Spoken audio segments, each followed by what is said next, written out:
নমস্কার, আমি প্রবীর। আজ আমরা শুরু করব কেশবচন্দ্র নাগের নবগণিত প্রশ্নমালা 17, অর্থাৎ এই বিভাজ্যতা নির্ণয়ের যে সমস্ত অঙ্কগুলি রয়েছে সেই বিষয়ে আমরা এই পর্বে মূলত সমস্ত এই বিভাজ্যতার যে নিয়ম সেই বিষয় নিয়ে আলোচনা করব।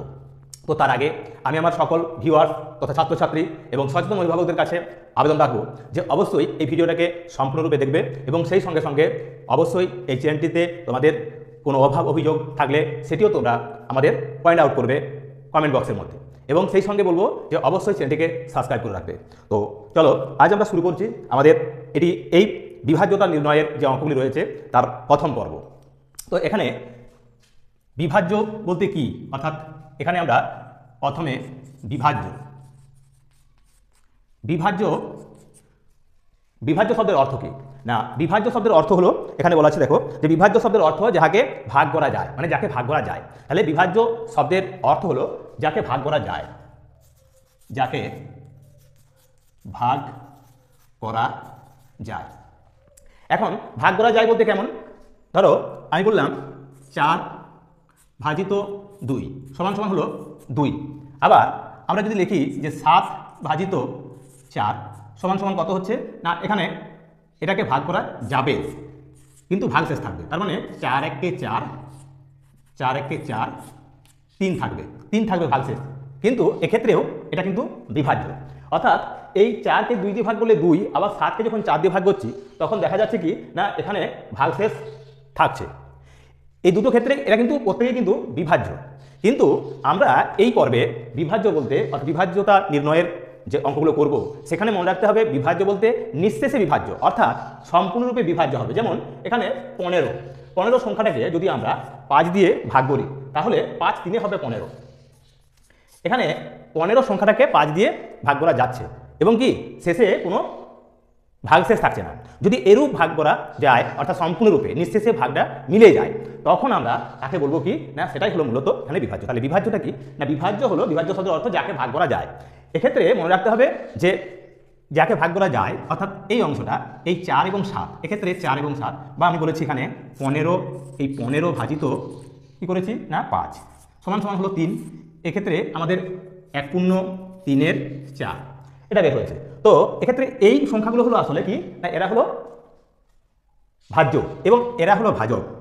আবার যদি এরকমটা হয় দেখা যায় যে আমি এই 2 ভাজিত 4 করছি, সেক্ষেত্রে কি হবে না, সেক্ষেত্রে এটা হয়ে যাবে 1 এর 2।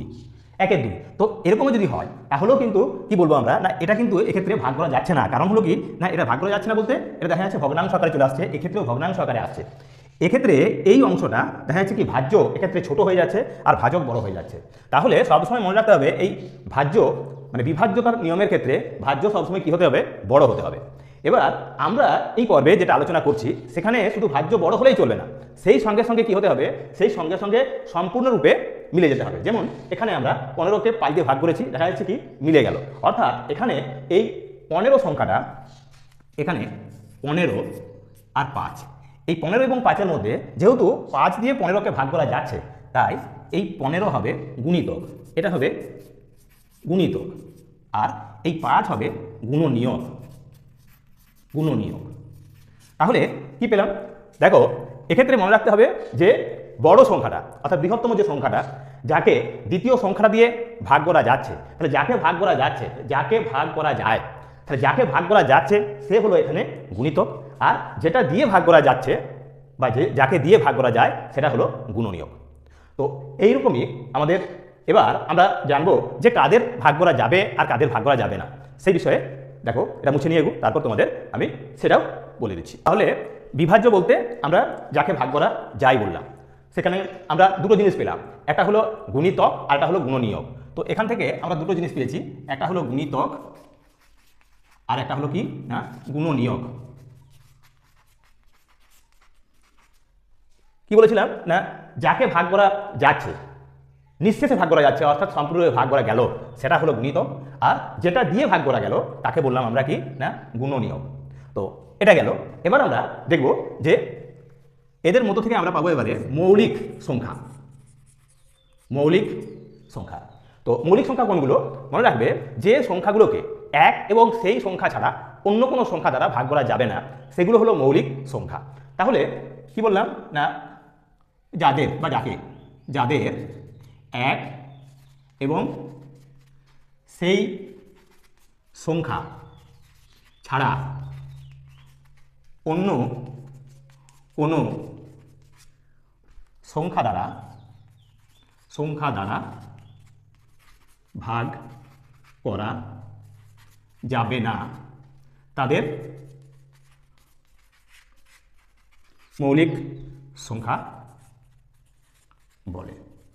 তাহলে মৌলিক সংখ্যা বলে। তাহলে মৌলিক সংখ্যা কাদের বলে না, যে সকল সংখ্যাকে এক এবং সেই সংখ্যা ছাড়া অন্য কোনো সংখ্যা দ্বারা ভাগ করা যাবে না, তাদের বলবো আমরা মৌলিক সংখ্যা।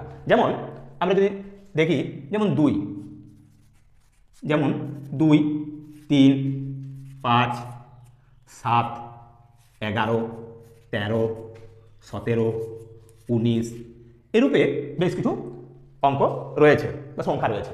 তাহলে এই সংখ্যাগুলোকে আমরা বলবো কি মৌলিক সংখ্যা। কেন বলবো না, বলেছি যাদের এক এবং সেই সংখ্যা ছাড়া অন্য কোনো সংখ্যা দ্বারা ভাগ করা যায় না। এখানে 2 রয়েছে, 2 সংখ্যাটাকে 2 দিয়েই ভাগ করা যায় আর 1 দিয়ে, 1 2 2 হয়। অর্থাৎ একে যদি আমরা ভাঙি তাহলে এক্ষেত্রে পাবো 1 এবং 2, 3কে যদি ভাঙি পাবো 1 এবং 3, 5কে যদি ভাঙি পাবো 1 এবং 5, 7কে যদি ভাঙি তাহলে পাবো 1 এবং 7, 11কে যদি ভাঙি 1 এবং 11, 13কে যদি ভাঙি তাহলে পাবো 1 এবং 13, 17কে যদি ভাঙি 1 এবং 17, 19কে যদি ভাঙি তাহলে পাবো 1 এবং 19।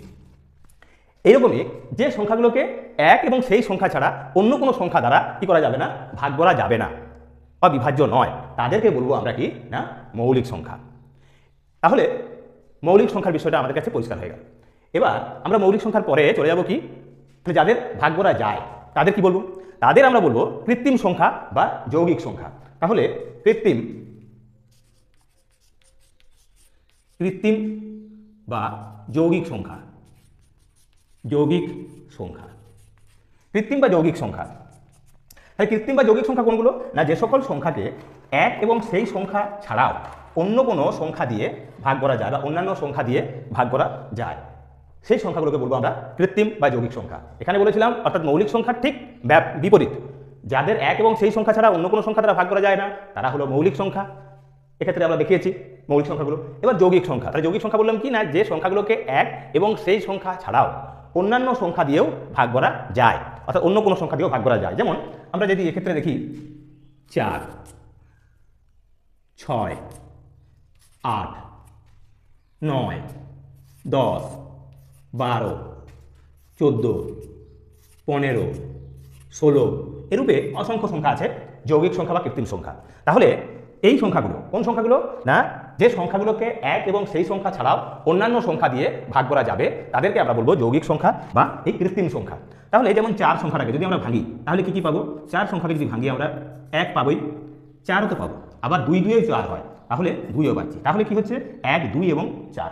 6কে যদি ভাঙি আমরা তাহলে কি পাচ্ছি, 1 পাবোই, 2 এখানে 6টা পাবোই, 6 1 কে 6, 1 পাচ্ছি, 6 পাচ্ছি আর 2 পাবো, আবার 3ও পাবো। ঠিক একই রকমভাবে যদি আমরা 8কে ভাঙি, 8কে ভাঙলেও কি পাবো না, সেক্ষেত্রেও আমরা দেখবো 1 পাবো, 8 পাবো, আবার 2 পাবো, 4 পাবো, 2 4 8 হয়, 1 8 8 হয়, 8 1 8, 4 2 8। তো এরকম 8কে ভাঙা যায়। 9কে যখন ভাঙবো সেক্ষেত্রেও দেখা যাবে 1 9 9 অর্থাৎ 1 এবং 9, সেই সঙ্গে সঙ্গে পাবো 3 3 9 অর্থাৎ 3কেও পাবো আমরা। অর্থাৎ এক্ষেত্রে আমরা দেখা যাচ্ছে কি 1 এবং সেই সংখ্যা ছাড়া আরও এক্সট্রালি অর্থাৎ আরও অন্যান্য সংখ্যা আমরা পাবো, সেই কারণে এদের বলবো আমরা কৃত্রিম সংখ্যা বা যৌগিক সংখ্যা। এবার এই মৌলিক সংখ্যা এবং যৌগিক সংখ্যার ক্ষেত্রে যদি বিষয়টা আমরা ভালো করে লক্ষ্য রাখি তাহলে কি দেখব না, এখানে দেখা যাচ্ছে দুটোর বেশি কিন্তু আমরা কোনো সংখ্যা পাচ্ছি না মৌলিক সংখ্যার ক্ষেত্রে। অর্থাৎ মৌলিক সংখ্যার ক্ষেত্রে আমরা দুটি উৎপাদক পাবো। এই মৌলিক সংখ্যার ক্ষেত্রে মাত্র দুটি উৎপাদক। মৌলিক সংখ্যার ক্ষেত্রে কেবলমাত্র দুটি উৎপাদক থাকবে, অর্থাৎ 2 এর বেশিও নয় 2 এর কমও নয়, দুটি মাত্র উৎপাদক হবে। সব ক্ষেত্রেই মৌলিক সংখ্যার ক্ষেত্রে দেখা যাবে দুটি মৌলিক, মানে একটি মৌলিক সংখ্যার ক্ষেত্রে দুটি করে কিন্তু উৎপাদক থাকবে। আর যৌগিক সংখ্যার ক্ষেত্রে কি দেখা যাচ্ছে, এখানে দেখা যাচ্ছে 3টে রয়েছে, এখানে দেখা যাচ্ছে 4টে রয়েছে। 8কে যখন ভাঙবো আমরা তখন কি পাবো না, বলেছি 1 পাবো, 4 পাবো, 2 পাবো, 8 পাবো, 4টে পাবো। 9কে যখন ভাঙবো 1 পাবো, 9 পাবো, 3 পাবো। 10কে যখন ভাঙবো 2 পাবো, 5 পাবো, 1 পাবো, 10 পাবো, 4টে আছে। 12কে যদি ভাঙি 3 4 আছে, 2 আছে, 6 আছে, 1 আছে, 12 আছে, 6টা পাবো। তো এক্ষেত্রে দেখা যাচ্ছে কি যৌগিক সংখ্যার ক্ষেত্রে বা কৃত্রিম সংখ্যার ক্ষেত্রে উৎপাদক সংখ্যাটা 2-এর বেশি হবে। 3টেও নয়, 4টেও নয়, 5টাও নয়, কোনো নির্দিষ্ট নয়, সেটা কি না 2-এর বেশি। তাহলে কৃত্রিম বা যৌগিক সংখ্যার ক্ষেত্রে মনে রাখতে হবে যে উৎপাদক সংখ্যা 2-এর বেশি হবে, 2-এর বেশি হবে। তাহলে কৃত্রিম বা যৌগিক সংখ্যার ক্ষেত্রে উৎপাদক সংখ্যা নির্দিষ্ট নয়, কিন্তু আমরা বলতে পারি যে 2-এর বেশি হবে। আর মৌলিক সংখ্যার ক্ষেত্রে উৎপাদক সংখ্যাটা নির্দিষ্ট, অর্থাৎ 2টিই থাকবে। এবার এই অঙ্কগুলোর ক্ষেত্রে আমরা যে অঙ্ক সংখ্যা অর্থাৎ 1 থেকে 9 পর্যন্ত 9টি অঙ্ক এবং 0 মোট হলো আমাদের 10টি অঙ্ক। তো তাদের মধ্যে যদি দেখি তাহলে 1 না মৌলিক না যৌগিক, কারণ 1-এর উৎপাদক 1, শুধু 1টি। 2টি যদি হয় তাহলে সেক্ষেত্রে বলেছি মৌলিক সংখ্যা হবে। আর 2-এর যদি বেশি হয় তাহলে হবে কি না যৌগিক বা কৃত্রিম সংখ্যা। তাহলে 1-এর ক্ষেত্রে কি হচ্ছে, 1-এর ক্ষেত্রে যেহেতু তার 1 ছাড়া অন্য কোনো উৎপাদক নেই, তাই 1 হলো এক এবং একমাত্র সংখ্যা যার মৌলিকও নয় যৌগিকও নয়, একটি স্বাভাবিক সংখ্যা মাত্র। তো চলো এবার আমরা জানলাম বিভাজ্য বলতে কি বুঝি, সেখান থেকে পেলাম আমরা গুণিতক, গুণনীয়ক, আমরা মৌলিক সংখ্যা সম্পর্কে জানলাম, আমরা জানলাম কৃত্রিম বা যৌগিক সংখ্যা সম্পর্কে। এবার আমরা জানবো পরস্পর মৌলিক সংখ্যা সম্পর্কে। তো পরস্পর মৌলিক সংখ্যা দেখো, পরস্পর মৌলিক সংখ্যা, পরস্পর মৌলিক সংখ্যা কোনগুলো না, পরস্পর মৌলিক সংখ্যাগুলো হলো যে দুটি সংখ্যা উভয়কে অন্য কোনো মানে একে অপরকে ভাগ করা যাবে না। কোনো সংখ্যা বা দুটি সংখ্যা, যে কোনো দুটি সংখ্যা, যে সংখ্যা দুটো যখন একে অপরকে ভাগ করা যাবে না বা নিঃশেষে ভাগ হবে না, তখন সেটাকে বলবো আমরা কি না পরস্পর মৌলিক সংখ্যা।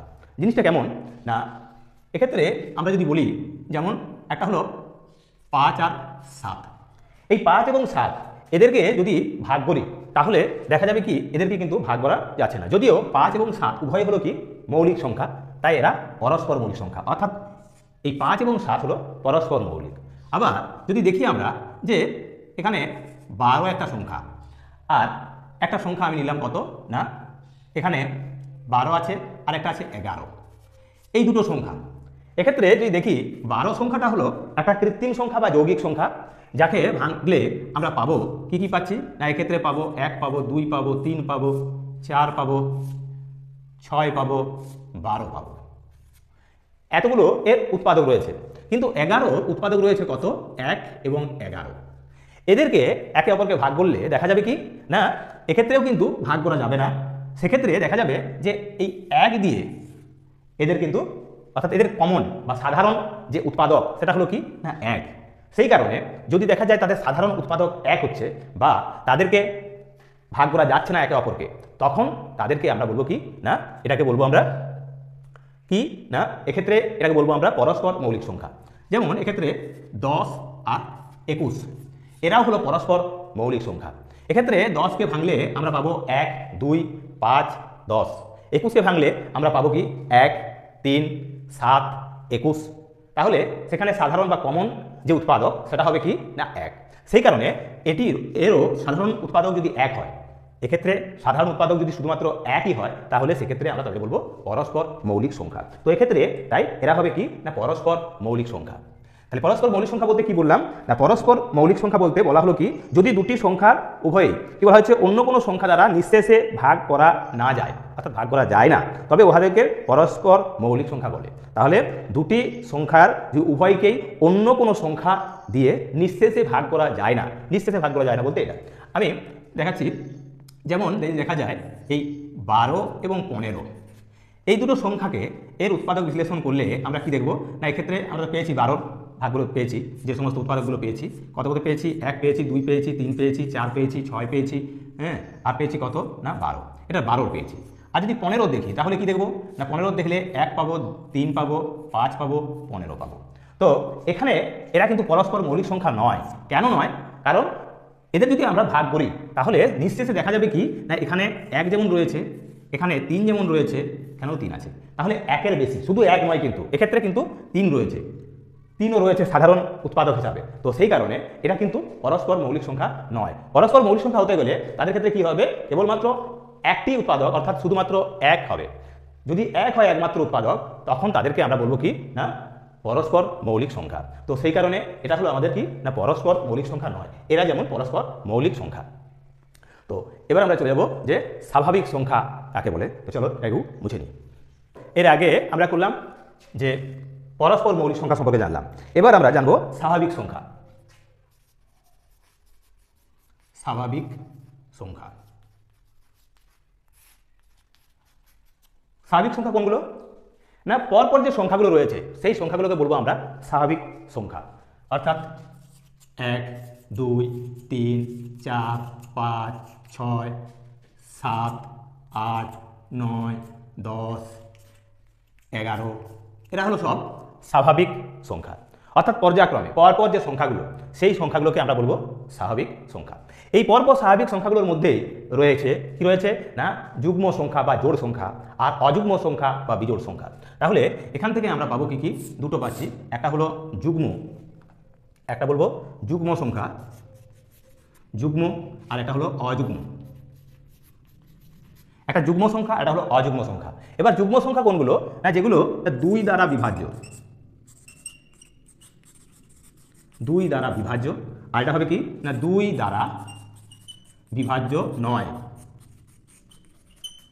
তাহলে কি বলছি না প্রথমে স্বাভাবিক সংখ্যা বলেছি, স্বাভাবিক সংখ্যা হলো সেই সংখ্যাগুলো যেগুলো রয়েছে কি পর্যায়ক্রমে পরপর যে সংখ্যাগুলো আমরা গণনার ক্ষেত্রে যে সংখ্যাগুলো ব্যবহার করে থাকি পরপর, সেই সংখ্যাগুলোকে বলবো আমরা স্বাভাবিক সংখ্যা। 1 2 3 4 5 6 গণনার ক্ষেত্রে অর্থাৎ গুণার ক্ষেত্রে আমরা যে অঙ্কগুলো বা সংখ্যাগুলো ব্যবহার করে থাকি তাদেরকেই বলবো আমরা স্বাভাবিক সংখ্যা। এই স্বাভাবিক সংখ্যাগুলোর মধ্যে এই 1 থেকে 9 এগুলি হলো যেমন অঙ্ক তেমন এরা সংখ্যাও বটে। আবার এই সমস্তগুলোকেই বলা হচ্ছে কি না সংখ্যা। কিন্তু যদি বলি আমরা 11 কিন্তু কোনো অঙ্ক নয়, বা 12 বা 13 বা 10 এরা কিন্তু সংখ্যা, অঙ্ক নয়। অঙ্ক হলো এই 1 থেকে 9 পর্যন্ত এরা হলো অঙ্ক, তার সঙ্গে আরও একটি অঙ্ক আছে সেটি হলো 0। তো যাই হোক মোট অঙ্ক সংখ্যা হলো 10টি। এবার এই সংখ্যাগুলো এই স্বাভাবিক সংখ্যাগুলোর মধ্যে যারা 2 দ্বারা বিভাজ্য তারা হবে কি না জোড় সংখ্যা বা বলবো আমরা যুগ্ম সংখ্যা, আর যারা 2 দ্বারা বিভাজ্য নয় তারা হবে বিজোড় সংখ্যা বা অযুগ্ম সংখ্যা, অযুগ্ম সংখ্যা বা বিজোড় সংখ্যা। তাহলে যেমন 2 দ্বারা বিভাজ্য এক্ষেত্রে 2 4 6 8 10 এরূপে যেগুলো যাচ্ছে 10 12 14 16 18 20 22 24 26 28 30 32 এরকম ধরনের যে সংখ্যাগুলো আমরা পাবো সেগুলো হলো কি না যুগ্ম সংখ্যা। এই যুগ্ম সংখ্যার ক্ষেত্রে আমাদের সবসময় মাথায় রাখতে হবে যে এই অঙ্কগুলোর বা সংখ্যাগুলোর শেষে থাকবে 2 4 6 8 2 4 6 8 এবং 0। এইগুলো আমরা দেখতে পাবো যুগ্ম সংখ্যা শেষ অঙ্কে এরা থাকবে। অর্থাৎ জোড় সংখ্যা যে হবে তাদের শেষে অবশ্যই 2 থাকবে কিংবা 4 থাকবে কিংবা 6 থাকবে কিংবা 8 থাকবে কিংবা 0 থাকবে, তারাই হলো জোড় সংখ্যা বা যুগ্ম সংখ্যা। এবার বিজোড় সংখ্যা বা অযুগ্ম সংখ্যা যারা 2 দিয়ে বিভাজ্য নয় বা 2 দ্বারা বিভাজ্য নয় তারাই হলো অযুগ্ম সংখ্যা। তো সেই অযুগ্ম সংখ্যার ক্ষেত্রে কি পাবো না অযুগ্ম সংখ্যার ক্ষেত্রে মনে রাখতে হবে শেষে এই 2 4 6 8 0 ছাড়া অন্য কোনো সংখ্যা থাকবে। তাহলে কি থাকতে পারে, থাকতে পারে 1, থাকতে পারে 3, থাকতে পারে 5, থাকতে পারে 7, থাকতে পারে 9। এই অঙ্কগুলো থাকবে শেষে কাদের না ওই অযুগ্ম বা বিজোড় সংখ্যাগুলির শেষে। তাহলে স্বাভাবিক সংখ্যার বিষয়টা হলো, যুগ্ম সংখ্যার বিষয় হলো, অযুগ্ম সংখ্যার বিষয়টা হলো। এবার আমরা আজ 1 থেকে 10 পর্যন্ত বিভাজ্যতার যে নিয়ম সেই নিয়মগুলি নিয়ে আমরা এই পর্বে আলোচনার মধ্য দিয়ে তোমাদের জানাবো এবং পরবর্তী পর্বে এবার আমরা আলোচনা করব কি না বিভাজ্যতার যে সমস্ত নিয়মগুলি রয়েছে সেই নিয়ম, বিভাজ্যতা নির্ণয়ের নিয়ম। এবার আমরা 2 দ্বারা বিভাজ্য,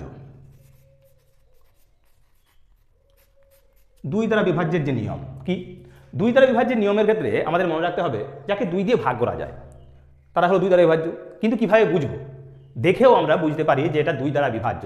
মনে রাখতে হবে যে 2 দ্বারা বিভাজ্যের ক্ষেত্রে দেখতে হবে 2 4 6 8 এবং 0।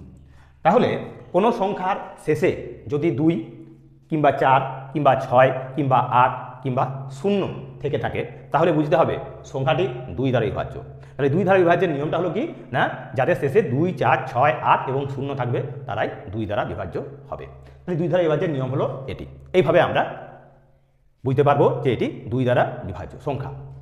এবার 3 দ্বারা বিভাজ্যের নিয়ম,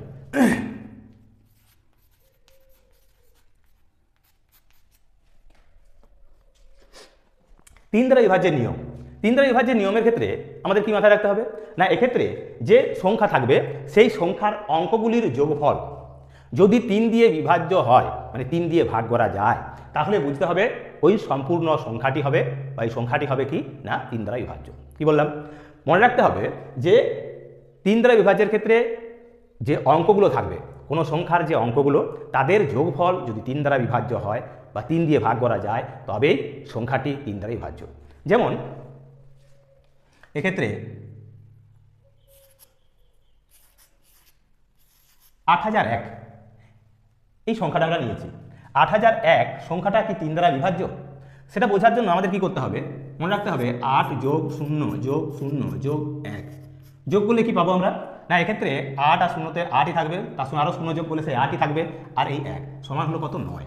9 সংখ্যাটাকে 3 দিয়ে ভাগ করলে কত হয় না 3 × 9, 3 × 9, তাহলে এখানে পাবো আমরা 3, অর্থাৎ ভাগ করা যাচ্ছে। তার মানে এইগুলি হলো আমাদের অঙ্ক।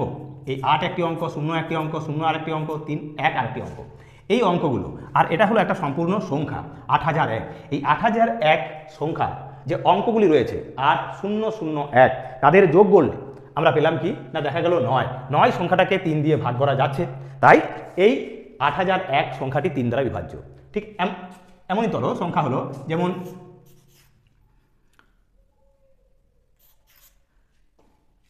এখানে রয়েছে 765, এটা 3 দ্বারা বিভাজ্য কি বিভাজ্য নয়?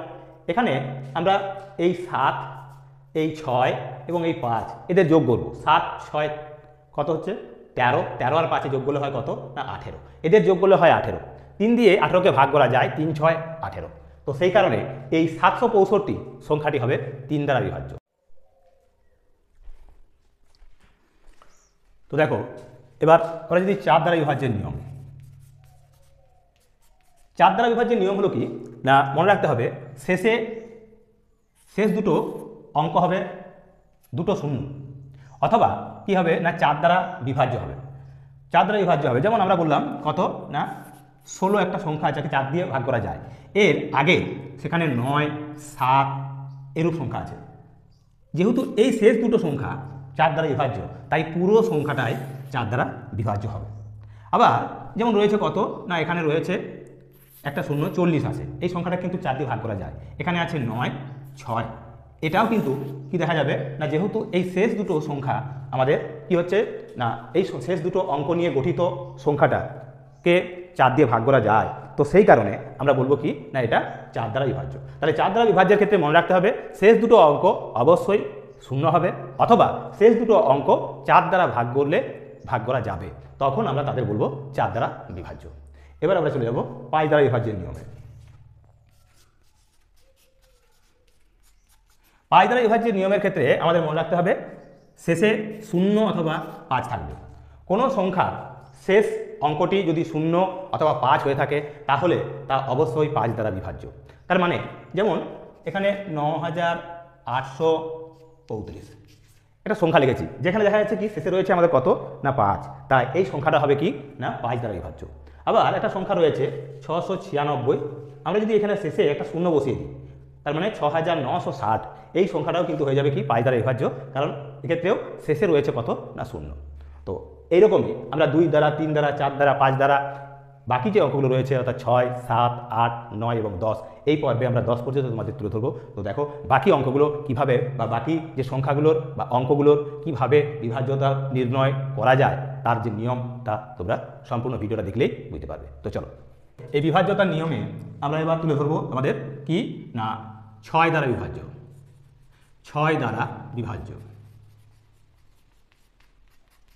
6 দ্বারা বিভাজ্যের নিয়ম কি না, যে সকল সংখ্যাকে 2 এবং 3 দ্বারা বিভাজ্য, যে সকল সংখ্যা 2 এবং 3, শুধু 2 বা শুধু 3 নয়, 2 এবং 3 দ্বারা বিভাজ্য যে সকল সংখ্যাগুলো, সেই সংখ্যাগুলোই কি হবে না 6 দ্বারা বিভাজ্য হবে। যেমন আমি যদি এখন লিখি যে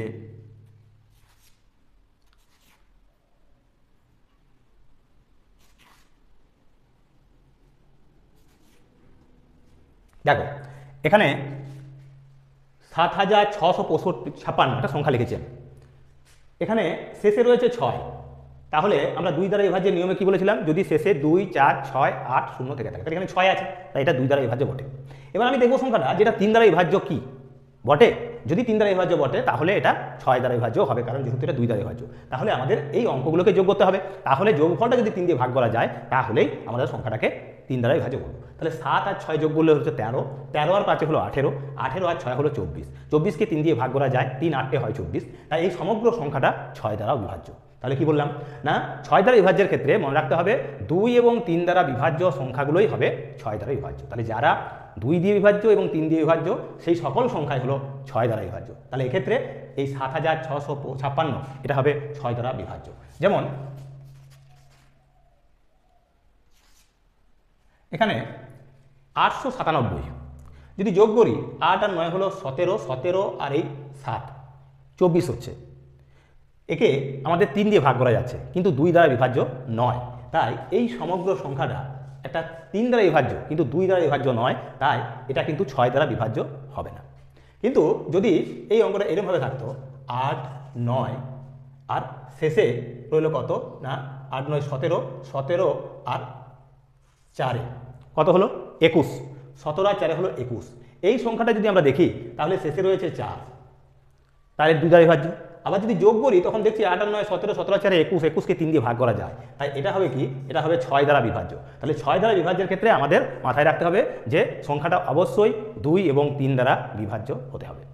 এবার 7 দ্বারা বিভাজ্য, 7 দ্বারা বিভাজ্যের ক্ষেত্রে এরূপ কোনো পদ্ধতিগত কিছু নেই। 7 দ্বারা বিভাজ্যের ক্ষেত্রে আমরা কি করব, মনে রাখতে হবে যে সংখ্যাটাকে আমাদের 7 দিয়ে ভাগ করতে হবে, তার চেয়ে সহজ পদ্ধতি আর হবে না। আমরা অন্য কোনোভাবেই এইভাবে কিন্তু সেভাবে কিন্তু করা যাবে না, করতে গেলে আমরা এক প্রকার মানে সব ক্ষেত্রে কিন্তু এটা পাওয়া যাবে না। তো সেই কারণে আমরা বলবো এটাকে 7 দিয়ে বিভাজ্য, তার ক্ষেত্রে 7 দিয়ে ভাগ করে দেখে নেওয়াটাই সবচেয়ে শ্রেয়। তো এবার আমরা 8 দিয়ে বিভাজ্যটা দেখব। 8 দ্বারা